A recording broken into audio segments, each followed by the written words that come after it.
नमस्कार दर्शकवृन्द, म नवराज चालिसे नियमित आर्थिक कार्यक्रम बीज टकमा स्वागत छ। दर्शकवृन्द, यतिखेर बजेट प्रस्तुत भएको छ। अर्थमन्त्री डाक्टर युवराज खतिवडाले सङ्घीय संसदमा बजेट प्रस्तुत गर्नुभएको छ। सुखी नेपाली समृद्ध नेपालको आधारका साथ बजेट आएको छ। तर बजेटप्रति निजी क्षेत्रको आफ्नै धारणा छ।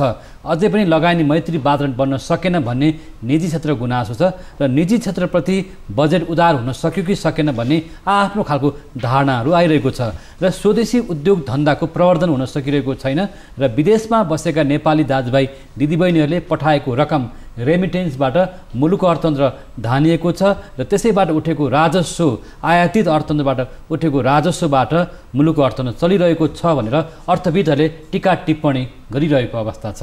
हेरौँ निजी क्षेत्रको धारणा बजेटप्रति के छ। यसै विषयमा नेपाल चेम्बर अफ कमर्सका वरिष्ठ उपाध्यक्ष राजेन्द्र मल्ल अहिले हामीसँग स्टुडियोमा हुनुहुन्छ। यहाँलाई स्वागत छ। धन्यवाद। बजेट त हेर्नुभयो होला? हेऱ्यौँ। बजेटप्रति निजी क्षेत्रको आफ्नो खालको धारणा छ।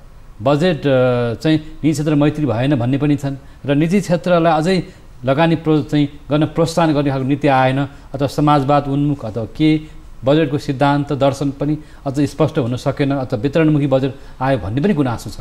यो विषयमा तपाईँले बजेट त अध्ययन गरिसक्नु भएको छ।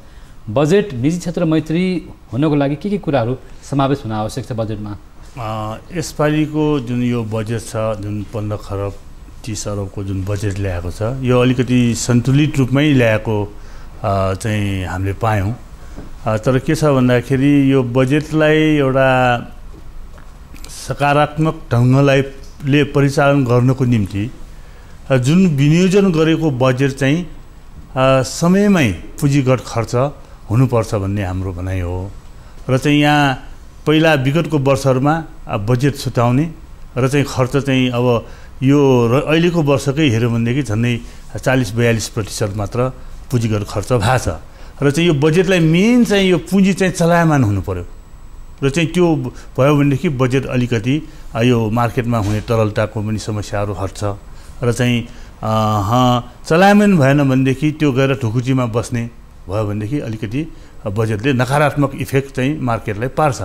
जुन अहिले चाहिँ सरकारले ल्याएको जुन बजेट छ, अहिलेको बजेटमा अलिकति सकारात्मक पक्ष मैले के देखेँ भन्दाखेरि कृषि प्रवर्धनको कुराहरू भए, अनि त्यसपछि आएर तपाईँको चाहिँ यो औद्योगिक कच्चा पदार्थलाई एक तह चाहिँ भन्सार घटाउने भन्ने कुरा छ र चाहिँ तयारी पोसाक, त्यस्तै तपाईँको चाहिँ कपडा उद्योगलाई चाहिँ ब्याङ्क ब्याजमा चाहिँ रिबेट दिने 5% दिने भन्ने पहिला थिएन विगतमा, यो यसपालि ल्याएको छ स्वदेशी उद्योग प्रवर्धनको लागि। यसलाई सकारात्मक हामीले मान्नुपर्छ भनेदेखि त्यस्तै अझ कपडा उद्योगलाई विद्युतमा पनि 50% महसुल छुट दिने भन्ने कुरा ल्याएछ। यो राम्रो कुरा हो।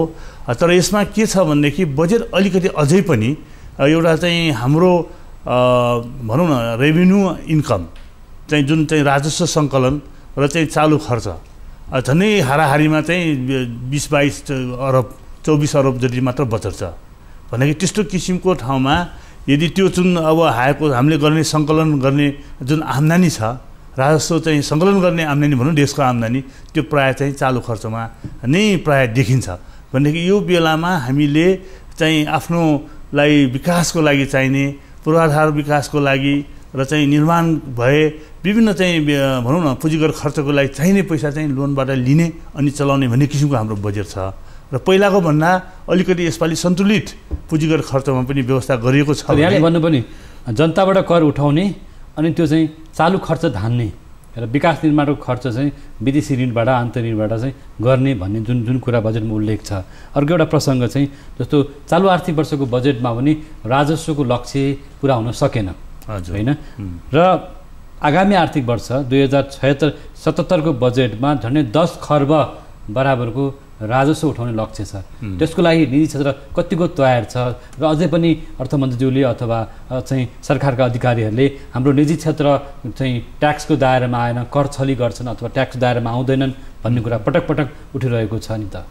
ट्याक्सको दायरामा त नआउने भन्ने प्रश्नै आउँदैन र चाहिँ हामीले चाहिँ बराबर सरकारलाई चाहिँ हामी चेम्बरको तर्फबाट हामी राजस्व परामर्शमा पनि छौँ भनेदेखि हामीले यो ट्याक्स त्यो हुनेलाई चाहिँ बेसी निचर्ने भन्दा पनि ट्याक्सको दायरा बढाएर दायरा विभिन्न ठाउँमा अझै पनि थुप्रै ठाउँमा चाहिँ उठ्न सक्ने ठाउँमा हाम्रो ट्याक्सको दायरामा आएको छैन, त्यसलाई ल्याउँ भन्ने कुरा चाहिँ हामीले सुझाव पनि गरिरहेका छौँ। यसपालि पक्कै पनि केही कुराहरू चाहिँ नयाँ किसिमको कुरा आएछ, जस्तै घर जग्गामा विशेष गरी तपाईँको यो घर जग्गा कारोबार चाहिँ पहिला यसमा चाहिँ ठुलो चाहिँ ट्रान्जेक्सन हुन्छ भनेदेखि यसमा अब चाहिँ तपाईँको चाहिँ सेयर मार्केटको जस्तै ब्रोकर सिस्टमबाट तपाईँको चाहिँ घर जग्गा चाहिँ कारोबार हुने चाहिँ तपाईँ र म बिच खरिद बिक्री भए तापनि एजेन्ट थ्रु हुने भन्ने कुरा, त्यसले अलिकति कर राजस्व वृद्धि गर्छ र चाहिँ प्र्याक्टिकल रूपमा घर जग्गाको चाहिँ कारोबारमा प्र्याक्टिकल रूपमा चाहिँ बढावा हुन्छ भन्ने हामीले सोचेका छौँ। यो सकारात्मक छ र त्यस्तै अन्य क्षेत्रमा पनि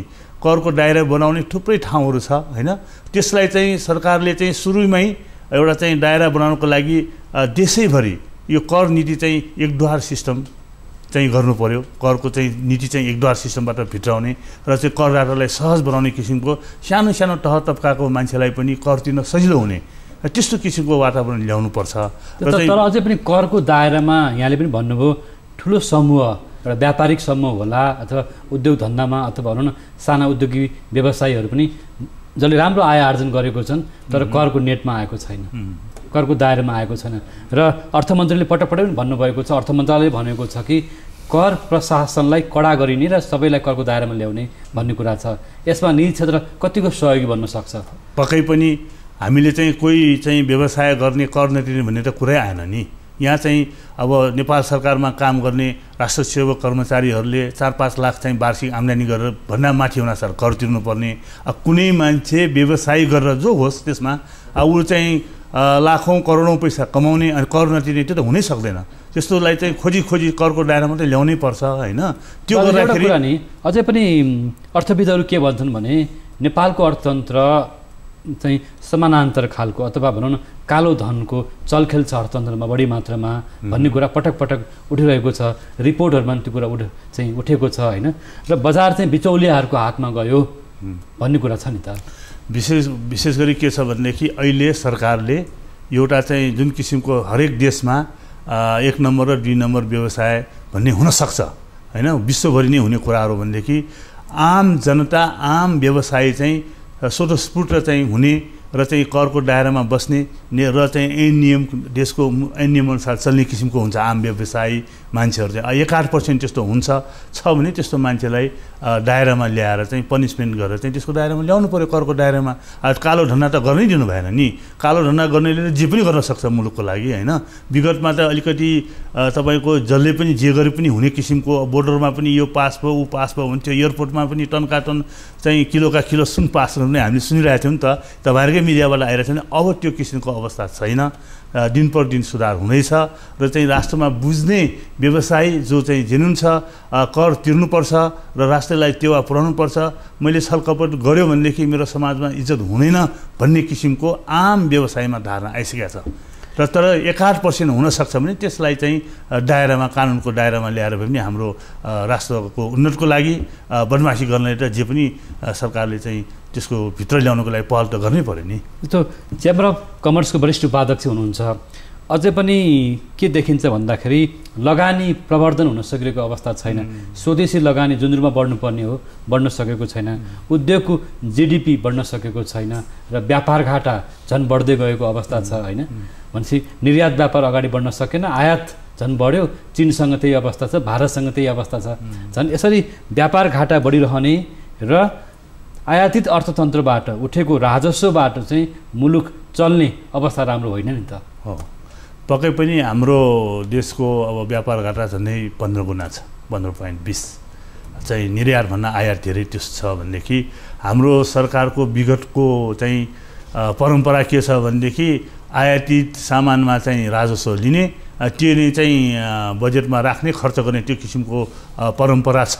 यो यसपालिको बजेटमा चाहिँ अलिकति परिवर्तन र उत्पादनमुखी र चाहिँ आयातलाई प्रतिस्थापन गर्ने किसिमको केही जमर्को गर्न खोजेको छ हेर्नुहोस्। र चाहिँ ताकि स्वदेशी उद्योग कुनै कतिपय सामान हामीले एक्सपोर्ट गर्न नसके तापनि यहीँ चाहिँ उद्योग बढाएर होइन, विशेष गरी कृषि क्षेत्रमा भने नि गार्मेन्ट कपडा त्यो चाहिँ एक्सपोर्टको टार्गेट राखेको छ भनेदेखि चाहिँ कृषि क्षेत्रमा त तपाईँको अब हाम्रो भनौँ न कृषि क्षेत्रमै हामी 37-38 अरबको आयात, आलु प्याज तरकारीदेखि दाल सबै हाम्रो आयातमा छ भने त्यसलाई प्रतिस्थापन गर्नको लागि सरकारले विशेष किसिमको चाहिँ एउटा युवा प्याकेज दिने, कृषिमा चाहिँ सहुलियत दिने, विभिन्न किसिमको ब्याङ्क ब्याज दरका कुराहरू भए कृषि क्षेत्रमा यस्तो कुराहरू ल्याएछ। ओभरनाइट सबै कुरा हुन सक्ने कुरा होइन। हाम्रो देशमा चाहिँ एउटा अलिकति चाहिँ अप्ठ्यारो कुरा के छ भने आयातित रेभेन्यूमा देश चलिरहेकोले एकैचोटि यो निम्टाउन गाह्रो छ। बिस्तारै मिलाएर यसलाई चाहिँ हामीले चाहिँ निम्टाउनै पर्छ। किन भन्दाखेरि हाम्रो जुन किसिमको चाहिँ यो व्यापार बजेटले नै धान्न नसकेको किसिमको आयात भएपछि त केही न केही हामीले व्यवस्था त गर्नु पर्यो हैन। त्यसको लागि चाहिँ पहल कदमी हुँदैछ कि यो स्टेप कोसे ढुङ्गा हो कि भन्ने मलाई लागिरहेछ र यसले कुनै न कुनै रूपमा चाहिँ हामी उत्पादनमुखी र स्वदेशी उद्योगको प्रवर्धन नगरिकन साध्य नै छैन। जस्तो हामीले बजेटमा उद्योग धन्दा प्रवर्धन गर्ने निजी क्षेत्र मैत्री भनेका हुन्छौँ, तर यथार्थमा त्यो चाहिँ निजी क्षेत्र मैत्री भएन भनेर निजी क्षेत्र गुनासो आउँछ हैन। उद्योग धन्दा बढ्न सकिरहेको अवस्था छैन।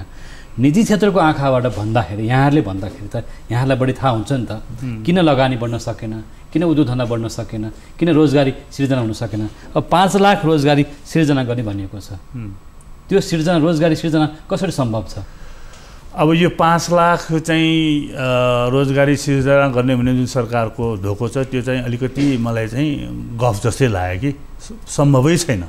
यो मुलुकमा जबसम्म तपाईको उद्योग प्रवर्धनको लागि जुन ब्याङ्क ब्याज दर छ नि डबल डिजिटमा कायम रहन्छ तबसम्म यहाँको उद्योग धन्दा फस्टाउन निकै गाह्रो हुन्छ। र त्यसको साथै यो ब्याङ्कको ब्याज चाहिँ 6 महिनामा परिवर्तन हुने जुन परम्परा छ, सरकारको पनि ढोको छ कि अहिले 8.5% चाहिँ आर्थिक वृद्धि राख्ने टार्गेट छ र बिस्तारै डबल डिजिटमा लाने भनौँ आर्थिक वृद्धि दरलाई भन्ने छ भने जबसम्म यो ब्याङ्क ब्याजलाई डबल डिजिटमा बाट झार्न सक्दैन तबसम्म उद्योग मैत्रीमय हुन सक्दैन। किनभनेदेखि र हामीसँग दायाँ बायाँ चाहिँ विशाल जायन्ट कन्ट्रीहरू हैन, चीन भयो, भारत भयो, अब उहाँहरूको ठुल्ठुलो मेगा चाहिँ प्रडक्सन हुन्छ। अब हाम्रो सानो रूपमा हुने प्रडक्सन त्यो पनि तपाईँको चाहिँ ब्याङ्क ब्याज चर्को त्यसले चाहिँ कसरी हामीले एक्सपोर्ट गर्न सक्ला र आन्तरिक चाहिँ उत्पादनले ढाउन सक्ला हैन। यो किसिमको गर्नको लागि निकै हामीले भित्रदेखि नै पहल गर्नुपर्छ।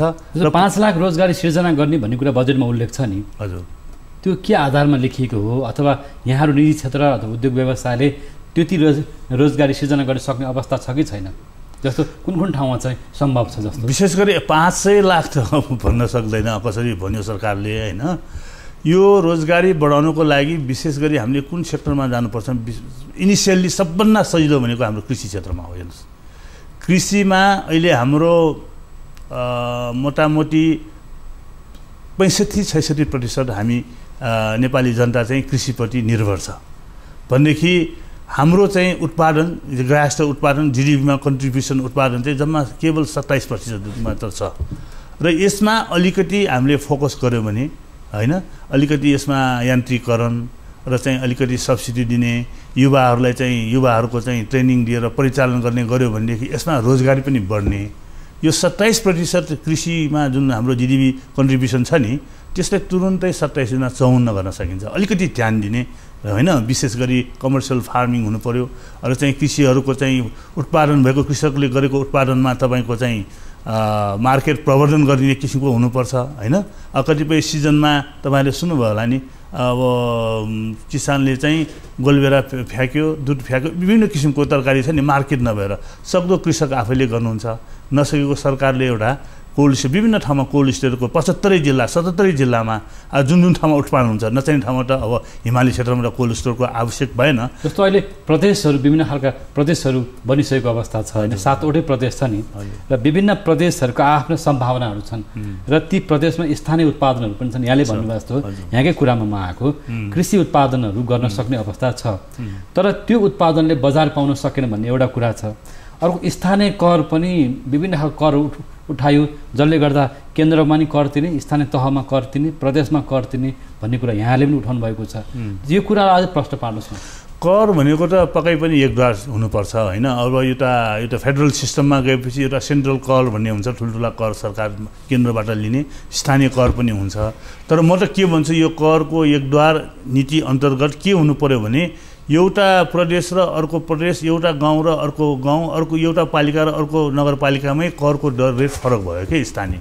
सकेसम्म यसमा अब आफ्नो एउटा कुनै भनौँ न प्रवर्धनको लागि गऱ्यो भने 1-8% केही गर्ला प्रोटेक्सको एट्र्याक्सनको लागि। आम रूपमा चाहिँ फरक पर्ने गरी जथाभावीको चाहिँ कर स्थानीय कर रेट चाहिँ हुनु भएन कि त्यसलाई चाहिँ एउटा एकीकृत रूपमा लानुपर्छ जस्तो लाग्छ मलाई होइन। जस्तै कर्णाली प्रदेशमा हामी आउनुहोस् यदि छुट छ भन्ने कुरा छ होइन, अनि कुनै ठाउँमा उद्योग बसिसकेको हुन्छ त्यहाँबाट सबै उठाएर कति कस्ट लाग्ला, भविष्यमा त्यो ठाउँमा एट्र्याक्सन होला होइन। भए पनि कमसेकम यो देशको स्थानीय कर नीति मिल्दोजुल्दो हुनु पर्यो। जस्तो मैले कुनै ठाउँमा स्थानीय कर भनौँ न, जस्तै कुनै इन्डस्ट्रीमा अब त्यो इन्डस्ट्रीमा कसैले चाहिँ त्यो एरियामा चाहिँ 0.1% भनेर कसैले लगाइदिएको छ भने एउटा ठुल्ठुलो उद्योगको लागि, कसैले होइन हामीलाई त 1% चाहियो भन्ने कुरा हुन्छ। जसको अरबौँ चाहिँ ट्रान्जेक्सन हुन्छ त्यसको 1% भन्दाखेरि त धेरै महँगो हुन्छ नि। स्थानीय कर त्यस्तो किसिमको हुनु भएन। सेन्ट्रलले गभर्निङ गरेको कर वा या उद्योगमा स्थानीय नोमिनल रूपमा चाहिँ हुनुपर्दछ, सानो रूपमा। स्थानीय निकायहरूको भनाइ पनि छ के छ भने कर उठाउन हामीले सकेनौँ भन्ने कुरा पनि छ। नगरपालिका, गाउँपालिका अथवा प्रदेश सरकारले अथवा केन्द्र सङ्घीय सरकारले होइन। यो करको समस्या के हो? जस्तो यहाँहरू उद्योग वाणिज्य सङ्घ अथवा चेम्बर अफ कमर्सको जिल्ला उद्योग सङ्घहरू पनि छन् होइन। यो करको विषयमा व्यवसायीहरूले अथवा सरकारलाई सहयोग नगरेको हो कि अथवा स्थानीय निकायलाई सहयोग नगरेको कि अथवा करमा जुन खालको अन्योलता देखिएको छ नि, यो वास्तवमा यसलाई प्रश्न पार्नुहोस् न। अब यो करको विषयमा चाहिँ विशेष गरी के छ भन्दाखेरि हामी व्यवसायले कर नतिर्ने भन्ने कुरै आउँदैन। कर चुक्ता बिना हाम्रो चाहिँ केही अरू यो वर्षको कर चुक्ता नगरिकन अर्को वर्ष काम कारबाही नै गर्न पाउँदैन भने कर नतिर्ने त कुरै आउँदैन। मेरो भनाइ के हो भने केवल यो करको स्थानीय करमा एक किसिमको एकद्वार नीति होस् र चाहिँ पालिका अन्तरको चाहिँ ठुलो ग्याप नहोस् करको कि चाहिँ उद्योगी व्यवसायीले के गर्ने त यो बिचमा उद्योग भइसकेको हुन्छ।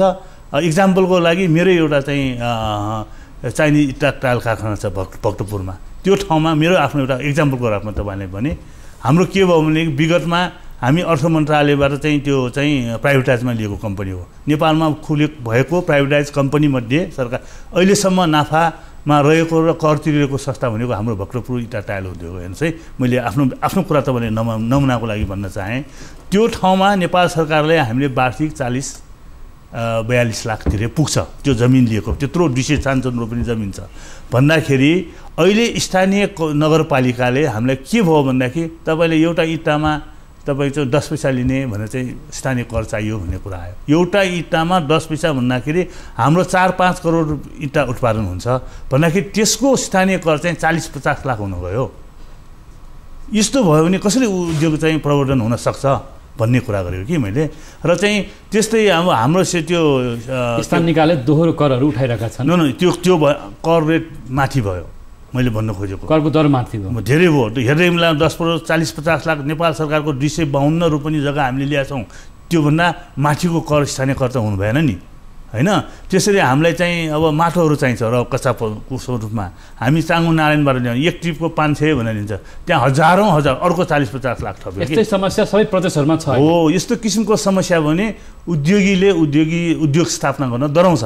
त्यही कारण चाहिँ लिनुपर्छ स्थानीय सरकारको कुरा अहिले एन्डमा आइसकेको छ। हामी मान्छौँ र रिजनेबल कर सिस्टम हुनु पर्यो र चाहिँ उहाँहरू बस्ने र चाहिँ यति लिने भन्दा पनि केन्द्रीय कर नीति गर्छ यतिसम्म गर्नु होला भन्ने एउटा अहिले त साइन्टिफिक छैन नि त स्थानीय लेभलमा। त्यो किसिमको पनि एउटा उद्योग मैत्री वातावरणको लागि चाहिँ एउटा संवाद र सहकार्य हुनुपर्छ र चाहिँ जताबाट पनि कर लिने तपाईँ घर जग्गा कर भार कर जेमा पनि अहिले कठिन छ हेर्नुहोस् होइन। तर जे जस्तो भए पनि हामी कर तिर्नबाट विमुख छैन, तयार छौँ। र अहिले अलिकति उद्योग प्रविधन नहुन सकेकोमा अलिकति यो चाहिँ स्थानीय करबाट पनि अलिअलि मान्छे समस्या स्पष्ट भएन। अनि बजेटमा चाहिँ यो स्थानीय कर समिति टोकेर त अब स्थानीय सरकार बन्ने कुरा पनि आएन होला। तर यसमा चाहिँ एज ए केन्द्र सरकारले पनि यस्तो किसिमको तर्जुमा हुनुपर्छ भने पछि छलफलमा गर्ने, यो बजेटमा सबै कुरा समेट्न सक्ने कुरा होइन।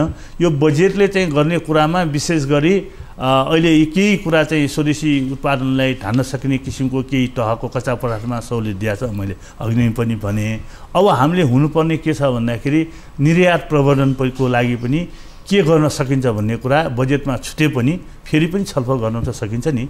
निर्यात चाहिँ प्रवर्धन गर्नैपर्छ। हाम्रो देशको चाहिँ निर्यात जस्तै कृषिजन्य सामानहरू अलैँची भए, अदुवा भयो होइन। हामी अलैँची त विश्वमा 1 नम्बर छौँ हाम्रो उत्पादन। हेर्नुहोस् अब अदुवा तेस्रोमा छौँ। त्यस्तो चिजलाई र मेटेरियलको मात्र भरमा निर्यात गर्ने होइन कि प्रोसेसिङ गरेर गर्ने, हामीसँग भएको जडीबुटीहरूलाई चाहिँ पनि प्रोसेसिङ गरेर निर्यात गर्ने, यस्तो किसिम गऱ्यो भने थुप्रै हामीले निर्यातबाट कमाउने बाटो पनि छ। र चाहिँ त्यसको साथै यो भयो कृषि र जडीबुटीसँग रिलेटेड भयो भने अब निर्यात जन्य उद्योगहरू अथवा निर्यातको व्यापार खस्कँदो अवस्थामा जानुपर्ने कारण के हो? जस्तो हाम्रो भारतसँगको निर्यात खस्कँदो अवस्थामा छ, चीनसँग पनि हुन सकिरहेको छैन, आयात बढिरहेको अवस्था छ होइन। त्यही आयातित राजस्वबाट मुलुक चलिरहेको देखिन्छ, रेमिटेन्स त्यसमा जोडिन्छ भनेपछि उद्योग धन्दाको जीडीपी घटिरहेको अवस्था छ। के कारण त यो के कारण किन समस्या? अब यसमा उद्योग धन्दाको जीडीपी भन्ने नेपालको उद्योगमा हाम्रो चाहिँ राष्ट्रको जीडीपीमा जम्मा 13.48% मात्र छ, झनै 13.5% मात्र छ उद्योगको कन्ट्रिब्युसन, जबकि भुटानको 41% छ हाम्रो यो सार्क रिजनमै। किन भएन होला भन्ने कुरा सरकारले अध्ययन गर्नु पर्यो। त्यहाँ के किसिमको सुविधा चिया छ, त्यो किसिमको चाहिँ हामीले भुटान पनि चाहिँ हामीभन्दा सानो मुलुक हो नि होइन र? हामी नेपाल सानो भन्छौँ, हामी त अहिले ठुलो भइसकेका छौँ, 3 करोड जनसङ्ख्या छ यहाँ होइन। त्यसले गर्ने उत्पादन बजारीकरण सबै ठुलो किसिमको भइसकेको छ। युरोपका कतिपय मुलुकभन्दा ठुल्ठुला मुलुक बाहेक अरूभन्दा हामी धेरै ठुलो भइसक्यो जनसङ्ख्याको हिसाबले भन्दाखेरि अब जहिले पनि सानो मुलुक यो भनेर बसिराख्ने कुरा होइन, गर्ने कुरामा फड्को मारेर जानु पर्यो। किन भयो त्यस्तो कुरा अध्ययन गर्नु पर्यो। त्यहाँ चाहिँ एउटा चाहिँ टास्क फोर्स पठाएर मिनिस्ट्रीले पठाएर त्यहाँको के छ त सुविधा उद्योग मैत्री वातावरणको लागि, त्यो कुरा हामी कहाँ लागू गर्नु पर्यो। खालि यो हामी खचखचाएको भरमा ल त ल भनेर गाह्रो मानेर गरिदिने, पछि फेरि भएन यो त नमिल्ला जस्तो छ भनेर चाहिँ कतिपय कुरा एक्सपोर्टको रिबेट दिने कुरा पनि दिन्छु भन्ने, पैसा लिनु गयो भनेदेखि फिर्ता नदिने, त्यस्तो किसिमको समस्या नियति हुनु भएन सरकारको। उद्योग मन्त्रालयसँग तपाईँहरूको जुन खालको सुझावहरू जान्छ नि होइन, यसपटक पनि बजेटमा यहाँले सुझावहरू दिनुभयो, तर कति सुझावहरू परे त? कतिपय कुराहरू अब उद्योग मन्त्रालय जुन यो छ नि कच्चा पदार्थको चाहिँ मा एक चाहिँ भन्सार घटाउनेदेखि कुरा चाहिँ यो सबै कुरा चाहिँ हाम्रो गार्मेन्टका कुराहरू, सबै कपडाका कुराहरू, यो सबै सुधार अन्तर्गत भएको कुरा हो। यो चाहिँ राम्रो छ भन्न खोजेको मैले।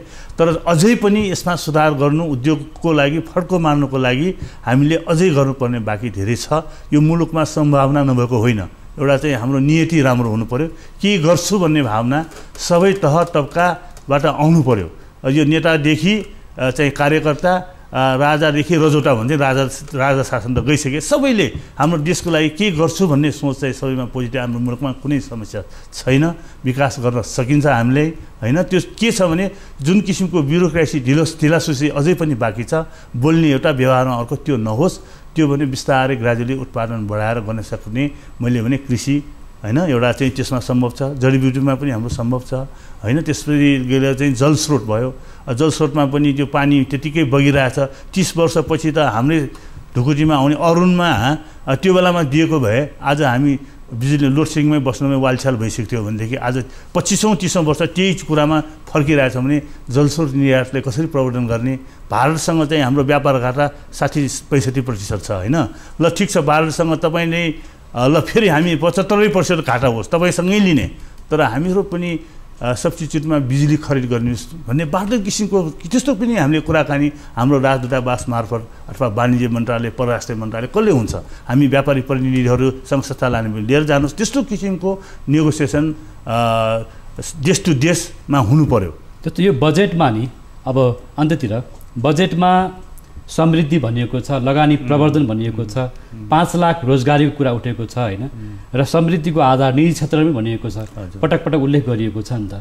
त्यसैदेखि यहाँहरूको लगानी प्रवर्धन गर्नुको लागि अथवा त्यो उत्पादकत्व बढाउनको लागि बजेटले भने जस्तो कुरा सुधार गर्न प्रशासनिक तहमा के कस्ता सुधार हुन आवश्यक छ? अनि मात्रै यहाँले भने जस्तो विकास, समृद्धि, रोजगारी सिर्जना गर्ने, चाहिँ उत्पादकत्व बढाउने, कृषिको, निजी क्षेत्रको, व्यापारको, उद्योगको भन्नुभएको छ नि, के आधारले भन्न सकिन्छ? अब यो प्रशासनिक क्षेत्रमा मैले भन्न खोजेको कुरा हुन त अब उद्योग मैत्री वातावरणको लागि सरकारले एउटा एकद्वार सिस्टमको भनेर मन्त्रालयले ल्याइ पनि सकेको छ रजिस्टर। योदेखि यो मात्र होइन, हाम्रो नेपाल सरकारमा हुने हरेक कार्यविधि छिटो छरितो व्यवसायी मैत्री वातावरण हुनु पर्यो।